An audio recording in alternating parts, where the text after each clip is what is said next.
लागेल ही अपेक्षा होती, पण दुर्दैवानं कोणताही निर्णय लागलेला नाही अशी प्रतिक्रिया विनोद पाटलांनी दिली। तर कुणावर विश्वास ठेवून आपल्या पोराबाळांचं वाटोळं करायचं नाही असे जरांगे म्हणाले। दरम्यान वेगवेगळे मतप्रवाह निर्माण करून काय मिळणार असा सवाल विखेंनी केलाय।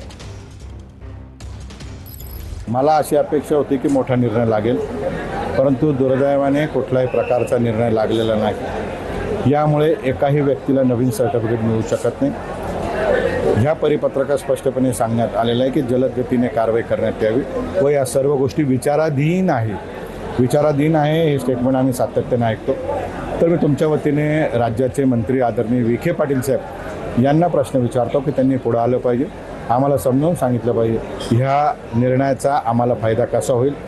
विनोद पाटील म्हणतायत की हा जीआर म्हणजे एक माहिती पुस्तक आहे, नवीन काहीच नाही। त्याला जाऊन तिकडे तेव्हा माहिती आहे मला काय आहे। कोणावर विश्वास ठेवून आपल्या पोराबाळाचं लेकराबाळाचं वाटोळं करायचं नाही। हैदराबाद गॅजेटियरमध्ये आहेत, त्याच्यामुळं मराठवाड्यातला मराठा थोड्याच दिवसात तुम्हाला पुरा आरक्षणात गेलेला दिसणार। मिशा पिळून नाही, छाती ठोकून सांगतो, पुरे मराठी मराठवाड्यातल्या आरक्षणातले गेलेले दिसणार।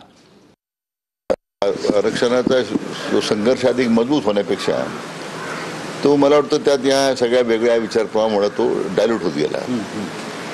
आता माझी सगळ्यांना या निमित्ताने एवढीच विनंती आहे की सरकारने एक पाऊल पुढे टाकलेलं आहे। आता याची काय निर्णय प्रक्रियेतून काय पुढे येत आहे, किती कशा पद्धतीने पुढे जाईल या दृष्टीने सगळ्यांनी सहकार्य केलं पाहिजे अशी माझी त्यांना विनंती आहे। अंमलबजावणी सुरू आहे।